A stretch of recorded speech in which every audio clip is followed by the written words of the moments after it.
Hello everyone, welcome back to another mini blog. তো সেদিন দিনটা ছিল টিউসডে আর আমার ছিল অফিস। তো অফিস ছেড়ে আমি চলে গেছিলাম দিদা বাড়িতে, বিকজ আমার দিদা বাড়ি অফিসের ওখান থেকে অটো করে জাস্ট 15 মিনিটস লাগে।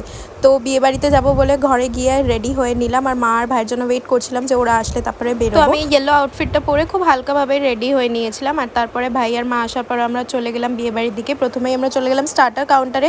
ওখানে ছিল মাটন শামি কাবাব, বেবি কর্ন, গন্ধরাজ চিকেন, ফিশ ফিঙ্গার, আরও অনেক কিছু।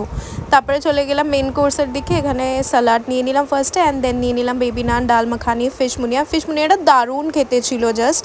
আর তারপরে নিয়ে নিলাম গন্ধরাজ ভেটকি, জাফরানি পোলাও আর চিকেন হরিয়ালি টিক্কা বাটার মশালা। মাটনও ছিল, বাট মাটন যেহেতু আমি খাই না তাই জন্য নিই। আর এদিকে ডেজার্ট কাউন্টারে মিষ্টিও আমি খাই না তাই নিই। চাটনি পাঁপড় নিয়ে আমি সোজা চলে গেলাম আমার ফেভারিট কাউন্টার উইচ ইজ পান। আর ওইদিকে দেখো বিয়ে শুরু হয়ে গেছে অলরেডি। তো যাই হোক, তারপরে ভাই আর মা চলে গেল বাড়ি, আর আমি চলে গেলাম দিদা বাড়ি, বিকজ আমার পরের দিন অফিস ছিল, ওখান থেকে যাওয়ার সুবিধা হতো। তো চলো আজকে ব্লগটা এখানেই এন্ড করছি। Tata everyone.